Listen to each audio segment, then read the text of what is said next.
കേരളത്തിന്റെ നിലപാടുകൾ, കേരളത്തിന്റെ രാഷ്ട്രീയ അവബോധം മറ്റു പ്രദേശങ്ങളിൽ നിന്നുകൊണ്ട് വ്യത്യസ്തമാകുന്നത്, അതിന്റെ എല്ലാം അടിസ്ഥാന ബേസായി കിടക്കുന്നത് വിദ്യാഭ്യാസ മേഖലയാണ്. നമുക്കറിയാം, നമ്മുടെ പരിസരത്തെ സംസ്ഥാനങ്ങളിലെ രാഷ്ട്രീയത്തിന്റെ ചിത്രം നമ്മൾ പരിശോധിക്കുമ്പോൾ അവിടങ്ങളിൽ നമുക്ക് കാണാൻ കഴിയുന്നത് വൈകാരികതയ്ക്ക് പിന്നിൽ അടിമപ്പെട്ടുകൊണ്ട് രാഷ്ട്രീയത്തെ കാണുന്നവരാണ്. അതുകൊണ്ടാണല്ലോ സിനിമാ നടന്മാരും നടികളുമൊക്കെ രാജ്യം ഭരിക്കപ്പെടുന്ന ഒരു സാഹചര്യം വരുന്നത്. ഞാൻ ആ നാട്ടുകാരെ മോശമാക്കാൻ വേണ്ടി പറയുകയല്ല. പക്ഷേ ഒരു പ്രദേശത്ത്, പ്രത്യേകിച്ച് നമ്മൾ തമിഴ്നാട് പോലെയുള്ള സംസ്ഥാനങ്ങളിൽ രാഷ്ട്രീയപരമായ കാര്യങ്ങൾ വരെ നിയന്ത്രിക്കപ്പെടുന്നത് കേവലം സിനിമാ നടിമാരും നടന്മാരുമാകുന്ന ഒരു സാഹചര്യം കാരണം വൈകാരികമായി വിഷയത്തെ കാണുന്നു എന്നതാണ്.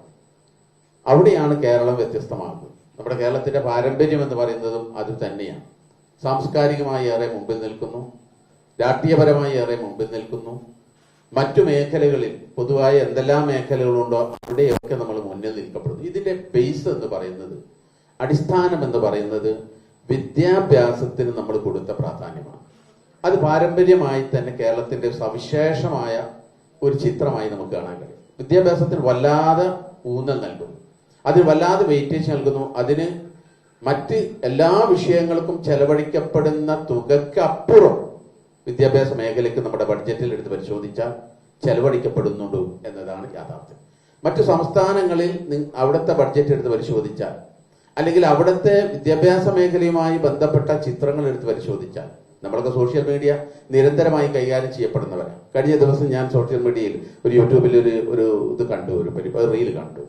ഒരു സ്കൂളിനെ അവിടെ വല്ലാതെ പ്രശംസിക്കുന്നുണ്ട്. അദ്ദേഹം ഒരു മലയാളിയായ ഒരു ബ്ലോഗർ അവിടെ പോയി ആ സ്കൂൾ കണ്ടതിന് ശേഷം വളരെ അഭിനന്ദിക്കപ്പെടുക. എന്താണെന്ന് വെച്ചാൽ ആ സ്കൂള് നമ്മുടെ ഇവിടെ ഉണ്ടായിരുന്ന, നമ്മുടെയൊക്കെ കുട്ടികളായി പഠിച്ചിരുന്ന സമയത്തുള്ള സ്കൂളിന്റെ നിലവാരം പോലും ഇപ്പോൾ ആ സ്കൂൾ കണ്ടാൽ ഇല്ല എന്നതാണ് യാഥാർത്ഥ്യം. കാരണം നമ്മളൊക്കെ പഠിച്ചിരുന്ന ഘട്ടമല്ലല്ലോ ഇപ്പോൾ ഉള്ളത്. നമ്മളൊക്കെ പഠിച്ചിരുന്ന സമയത്ത് ഡെസ്ക് ഉണ്ടായിരുന്നില്ല. ഞാനൊക്കെ പഠിച്ച സമയത്ത് ഡെസ്ക് ഉണ്ടായിരുന്നില്ല, ബെഞ്ച് മാത്രമേ ഉണ്ടായിരുന്നുള്ളൂ. ഗവൺമെന്റ് സ്കൂളുകളിൽ സവിശേഷമായും ബെഞ്ച് മാത്രമേ ഉണ്ടായിരുന്നുള്ളൂ, ഡെസ്ക് ഉണ്ടായിരുന്നില്ല. നിലത്തിരുന്ന് പഠിക്കേണ്ട സാഹചര്യം വരെ ഉണ്ടായിരുന്നു. ആ ഒരു സാഹചര്യത്തിലുള്ള സ്കൂളിനെ അതിന്റെ വ്ളോഗർ ആ സ്കൂളിന്റെ ചിത്രമൊക്കെ പകർത്തിയിട്ട് ഞാൻ ഇന്നലെ കണ്ട ഒരു ഇതില് റീല് കാണാൻ കഴിഞ്ഞത്. അപ്പോൾ അവിടെ ഇപ്പോഴും ആ നിലവാരത്തിൽ എന്നാൽ കേരളം മാറി എന്ന് വലിയ മുന്നേറ്റമാണ് നമ്മൾ നടത്തിയത്. അപ്പോൾ നമ്മുടെ പുരോഗതിയുടെ ബേസ് എന്ന് പറയുന്നത് കേരളത്തിന്റെ ഈ സാംസ്കാരികമായ രാഷ്ട്രീയമായ അവബോധത്തിന്റെയും മുന്നേറ്റത്തിന്റെയും അടിസ്ഥാനം എന്ന് പറയുന്നത് വിദ്യാഭ്യാസ മേഖലയ്ക്ക് നമ്മൾ കൊടുത്ത വെയിറ്റേജാണ്, അതിന് നമ്മൾ കൊടുത്ത പ്രാധാന്യമാണ്. അതുകൊണ്ട് തന്നെ ഇത് നമ്മൾ അവലംബിച്ചത് കൊണ്ട് നമുക്ക് ഒരുപാട് മറ്റു സംസ്ഥാനങ്ങളിൽ നിന്നും മുന്നേറാൻ സാധ്യമായിട്ടുണ്ട്. എന്നാൽ പുതിയ ചില നീക്കങ്ങൾ നമ്മുടെ രാജ്യത്ത് നടന്നു വരുന്നു. ഭാവി പൗരന്മാരെ സൃഷ്ടിക്കപ്പെടുന്നത് ക്ലാസ് മുറികളിൽ നിന്ന് ആണ് എന്ന് പറയപ്പെടുന്ന നമ്മുടെ ക്ലാസ് മുറികൾ, ഭാവിയിലെ നമ്മുടെ പൗരൻ, ഇന്ത്യൻ പൗരൻ ആരായിരിക്കണം, നമ്മുടെ രാജ്യം ഭരിക്കേണ്ടവർ ആരായിരിക്കണം എന്ന് വരെ നിർണയിക്കപ്പെടുന്ന നമ്മുടെ ക്ലാസ് മുറികളിലെ ആ സവിശേഷമായ പ്രാധാന്യത്തെ തിരിച്ചറിഞ്ഞുകൊണ്ട് ചില ഗൂഢമായ ലക്ഷ്യത്തോടു കൂടി, ചില ഭരണപരമായ താല്പര്യത്തോടു കൂടി ഇവിടത്തെ പ്രത്യേകിച്ചുകൊണ്ട് കേന്ദ്ര ഗവൺമെന്റ് വിദ്യാഭ്യാസ മേഖലയിലേക്ക് ഒരു ദുഷ്ടലാക്കോടുകൂടി കൈവച്ചുകൊണ്ടിരിക്കുന്നു എന്നതാണ് സംഘ് പരിവാർ ഭരണത്തിന് ശേഷം നമ്മുടെ ഇന്ത്യയിൽ സംഭവിച്ചുകൊണ്ടിരിക്കുന്നത്. അവർ അത് കൃത്യമായി മനസ്സിലാക്കിയിട്ടുണ്ട്.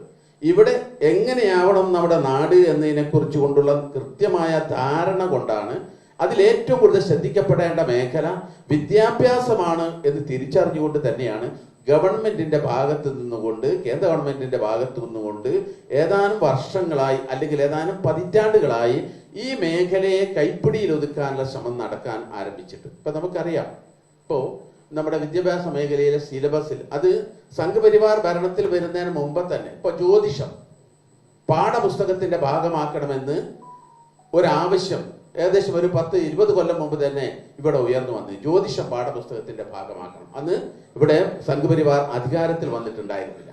പക്ഷെ അതിന് മുമ്പ് തന്നെ ഇതുപോലെയുള്ള ആവശ്യങ്ങൾ ഉന്നയിക്കപ്പെട്ടിട്ടുണ്ട്. അതായത് വിദ്യാഭ്യാസ മേഖലയിലാണ് പിടിക്കേണ്ടതെന്നും ആ മേഖല പിടിച്ചാലേ ഞങ്ങൾ ഉദ്ദേശിച്ച വിധത്തിൽ ഈ രാജ്യത്തെ കൊണ്ടുപോകാൻ സാധിക്കൂ എന്ന ദീർഘദൃഷ്ടിയോടുകൂടിയുള്ള കേന്ദ്ര ഫാഷിസ്റ്റ് ഗവൺമെന്റിന്റെ ഒരു നീക്കം വിദ്യാഭ്യാസ മേഖലയെ ലക്ഷ്യം വെച്ചുകൊണ്ട് തുടക്കം കുറിച്ചിട്ട് ഏതാനും പതിറ്റാണ്ടുകളായി.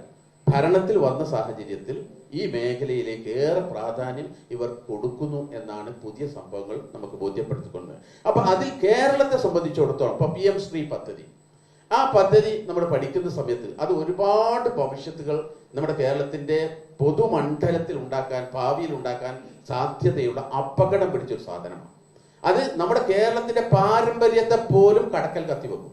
നമ്മുടെ പാരമ്പര്യം എന്താ? നമ്മുടെ പൗരാണികമായി കേരളത്തിന്റെ ആ സൗഹൃദത്തെയും ഈ ശാന്തമായ സാഹചര്യത്തെയും ഈ സാംസ്കാരികമായ അത്യുന്നതിയെയും അതിന്റെ കടക്കൽ വരെ കത്തിവെക്കാൻ നിലവിൽ ഈ പറഞ്ഞ വിധത്തിലാണ് PM ശ്രീ പദ്ധതി പ്രകാരമാണ് കാര്യങ്ങൾ നീക്കുന്നതെങ്കിൽ അത് ആ തലത്തിലേക്ക് എത്താൻ പോവുകയാണ്.